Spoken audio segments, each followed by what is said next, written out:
Well, good evening. Welcome to Rocky Springs Baptist Church Wednesday night Bible study by way of YouTube. We're so proud that you tuned in and hope that the Lord blesses you in a very special way. We ask that you pray today for the members of our church who are sick. We ask you to have a time of prayer for Ryan and Ashley, Brad and Emma. Uh, Ryan was to get his tube out today, and hopefully that went well. I haven't heard it as of this time. But may God bless them. Many others of our community have been sick, so we ask you to pray for them. Pray a prayer for Austin Mitchell. Austin Mitchell has been tested positive for this coronavirus. We ask that you remember, pray for the leaders of our nation. Our president has had the virus and his wife, and so pray for them. Pray for our policemen and our soldiers who guard our freedoms around the world and who protect us from crime and criminals and keeps our world in order. We'd ask you to do that. Don't forget Sunday morning at 10 o'clock we'll be at the church for Sunday school and be praying for that time also. I want to deviate just a little bit this evening from the book of James that we've been studying, and I want you to turn to the book of Colossians, chapter number 1. Paul writing this church in Colossae, and in chapter 1 he says so many things. I'll tell you, we get a great theological primer in Colossians chapter 1 and 2. And I want to begin reading in verse number 16 of Colossians 1 this evening, and I want you to listen carefully to what Paul says in these verses. For by him, speaking here of Jesus, for by him were all things created that are in heaven and that are in the earth, visible and invisible, whether they be thrones or dominions or principalities or powers. All things were created by him and for him. And he is before all things, and by him all things consist. The word consist there is a Greek word that kind of means like glue. In other words, he's got glues everything together. That's why without God this world goes to pieces, because the glue is not there to hold it together. And he is the head of the body, the church, who is the beginning, the firstborn from the dead, and that in all things he might have the preeminence.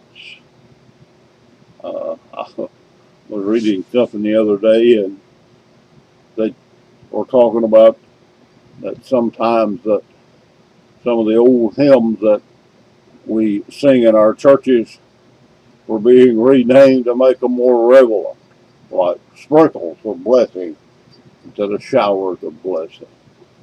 But what I will talk to you about, and I think it might be true in many people's lives, is I surrender some. We should surrender all. That's what we're going to talk about. But it might be appropriate today for many people to say, I surrender some. Billy Graham made that. I surrender all. It was written back in the 1800s. And Billy Graham made it known worldwide during his crusade. That was the invitation hymn that they would sing in the Billy Graham crusade. I surrender all to Jesus. We We, if we're doing something and we're singing that and we haven't surrendered all to Jesus, you know what you're doing? You're singing a lie. Dr. Donald Gray Barnhouse was a great preacher of yesteryear, and he instructed his music director, and one of the hymns that were popular at the time was At Calvary, and I think it's the third verse, and Dr. Barnhouse said, I don't want you never sing that song in our church, you never sing that verse in our church, you skip it, because it says, all to Jesus I freely give. I've given Jesus everything. And Dr. Gray Barnhouse said that we're not going to sing a lie in church.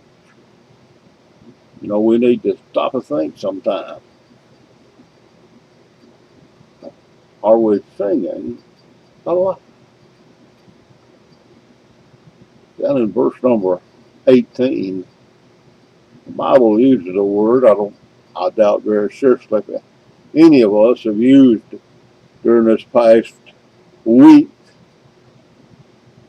Probably, I don't know personally when I've ever used this word unless I was reading and preaching from the Bible. And it's a little word that says preeminence. Preeminence. That is first place. Talking about Jesus is to have first place. You know, if you're in any kind of competition, I remember when I was a boy growing up, we used to have a county fair would come, and we'd put different things. We'd have chickens and guineas and horses and cows and all different kinds of competition that the judges would come by, and you got a blue ribbon, you was in first place. That's what you was looking for, that first place. And you know, in any kind of competition, you have somebody that's in first place and make millions of dollars each year off of the Super Bowl. And whoever wins the Super Bowl is in first place in professional football.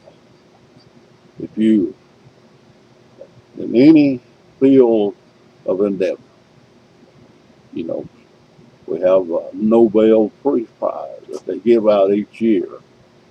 They have the Pulitzer Prize that they give out for literature. Different things that people engage in, and they're striving for first place. Well, the Bible says here that no matter what it is, Jesus is to have first place. And one of the amazing things is that when you study the Bible, you'll find that nearly everything was surrendered and preeminent to the Lord. See, darkness surrenders to the Lord because he can say, let there be light, and there was light. Disease. He just takes disease from the body and heals people and makes them well.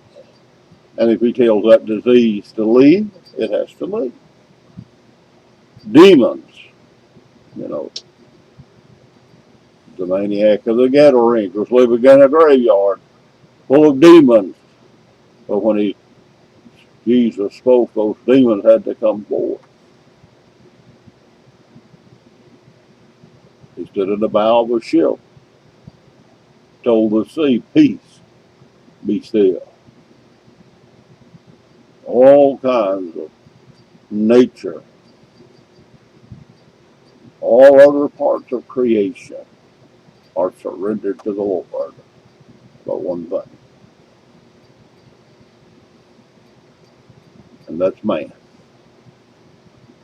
Man is a rebellious individual. He rebels against the Lord. Say, how you know? Well, you read the scripture. One place Jesus said, "You will not come unto me that you might have everlasting life." God said, "Don't eat of the tree of knowledge of good and evil." But man did anyway. Man is rebellious against God. He doesn't want God to be in first place. He doesn't want to surrender to the authority of the Lordship of Jesus Christ.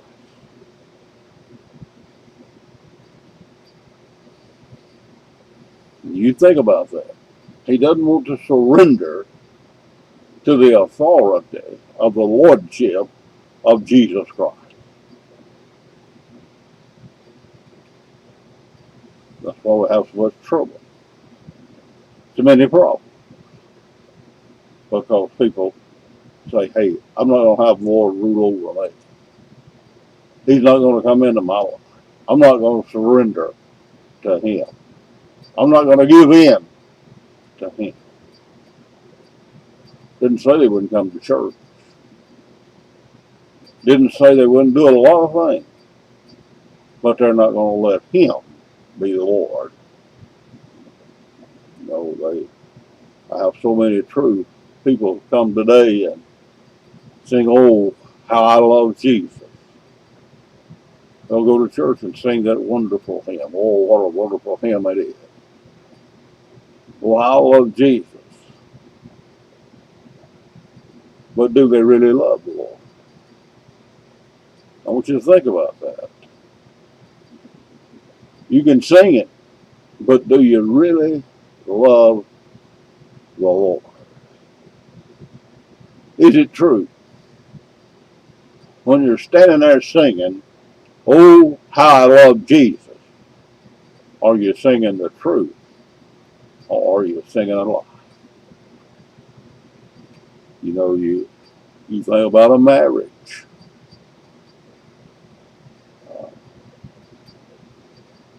Do we love our family? Do you love your wife? Do you love your husband? Do you? I've had people tell me before, well, I loved him when I married him, but I don't love him anymore. I fell out of love with him. I fell out of love with her. I used to love her, but I don't now. Well, that's your question.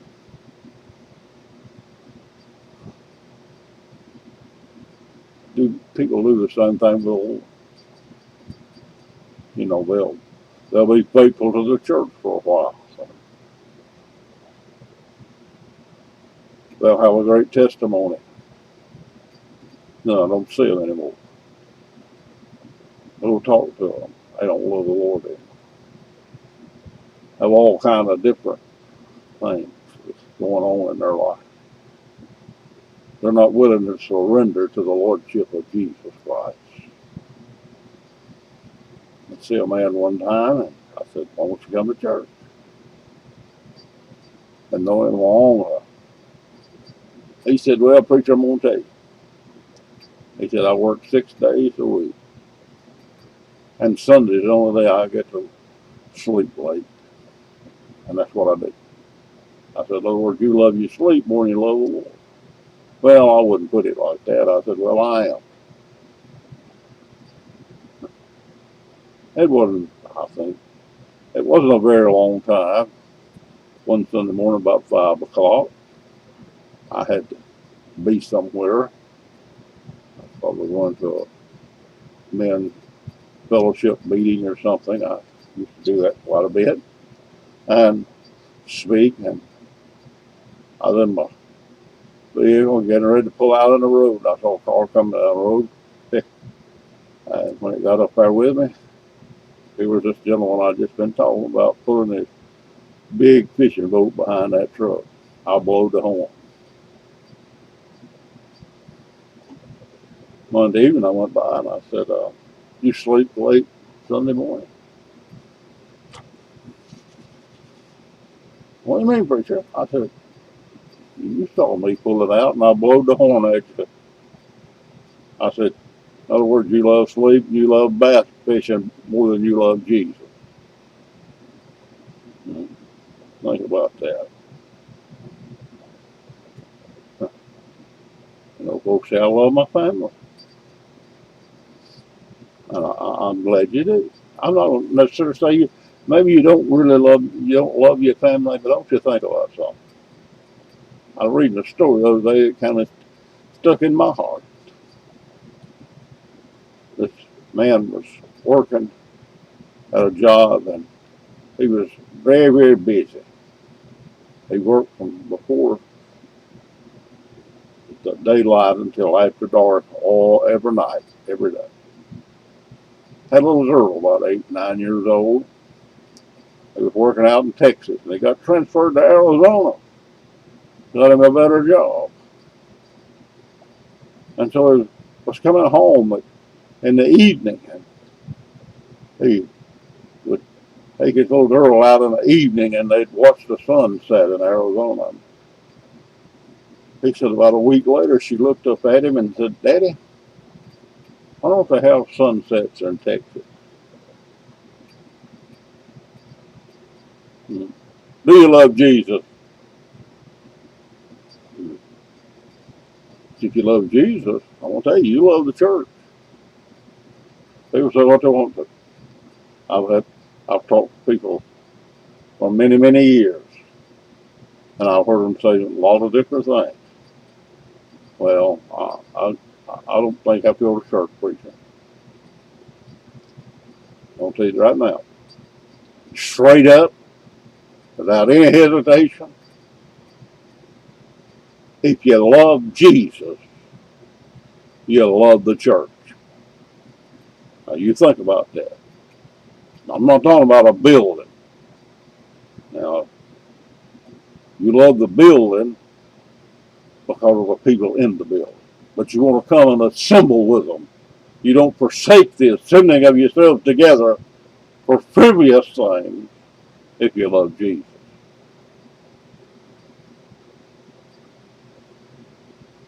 You'll love the brethren.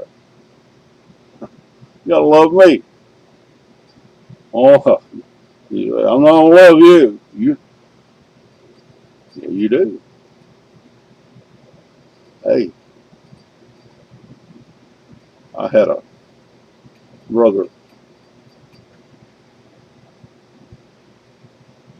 was murdered. And I grew up. My granddaddy raised us. And, you know, we sometimes get in a fight like a cat and a dog, man, I'm going to tell you. As we grew older, we did grow apart. I'm sorry to say that we didn't always see each other like we should have. We didn't hate each other, and I loved him and he loved me. He had some things happen in his life, but he and I were always close. And I'd see him somewhere.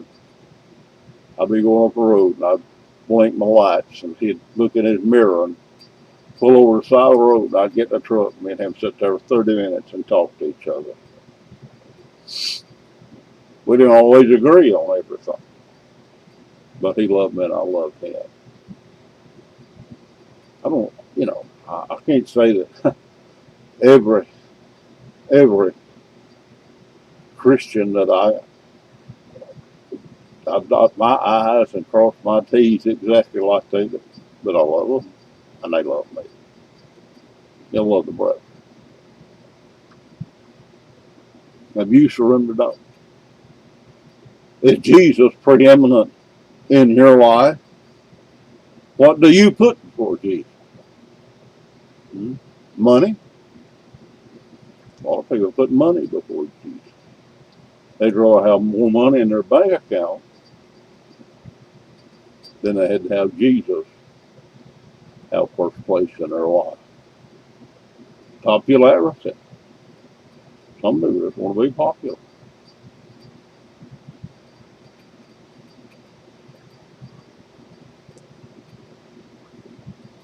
some preachers are that way. They just want to be popular. I told my wife and I were talking the other day, and I pastored a church one time. I'm talking about they was uh, was up in the hills of Alabama, and those people, when when you talk to them, you think they just hillbilly. They don't know nothing. I'm gonna tell you, they do a lot, and they were as nice to me as any people could ever be.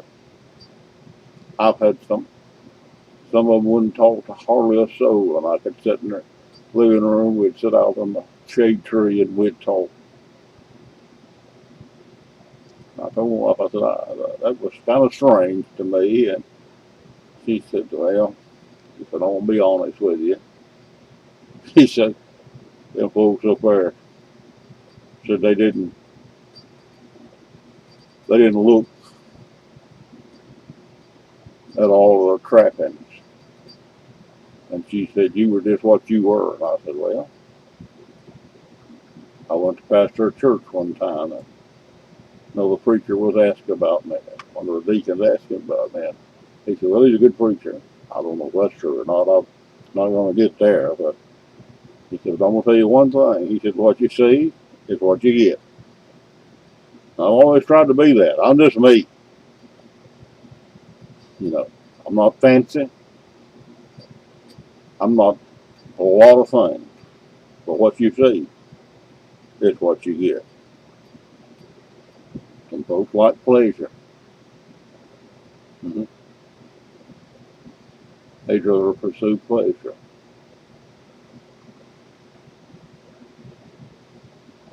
Recreation. I think one of the things that bothers me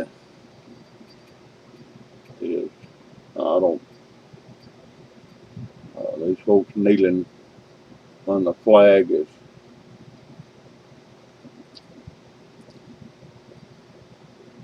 displayed and the national anthem is played. That bothers me. But I'll tell you something. Some of these pro athletes, they talk about how they love Jesus, but they spend every Sunday playing football, baseball, driving a race car, playing golf.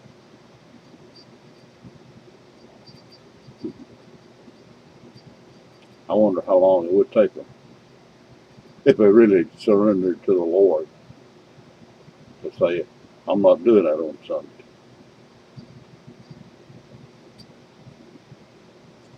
Have you surrendered at all to Jesus today?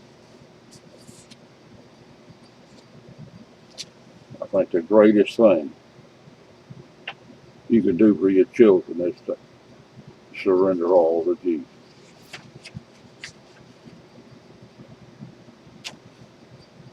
One Sunday, I was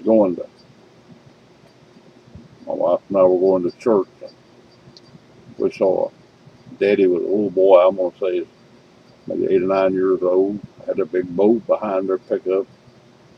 They were headed to the lake. My wife looked at me and said, I bet that daddy loves that little boy. I said, nope. She said, well, how do you know? I said, if he loved that little boy, he'd be carrying him to church and learn about the Lord.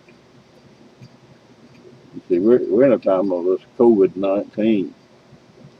And I thought about a story I heard years ago about a young lady whose mother had brought her up in a big circus party, do all the things, and she come down with a terminal disease, very short time to live, and she's in the hospital.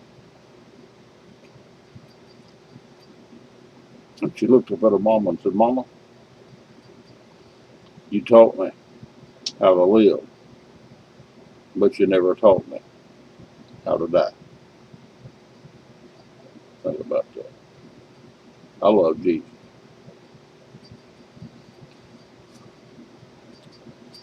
You know, we've been through, I said, this COVID-19 and a lot of things. One of my grandsons the other day, I was, I had to go see my daughter. She's a nurse, and I had some questions I had to ask her about something. And he came in from school, and he was talking to his mom a minute. He got ready to go back out the door, and I saw he looked over and he come walk around that counter, and I said, "Well, where are you going, boy?" He said, "I love you. I want to come around there to give you a hug." I said, "Praise God."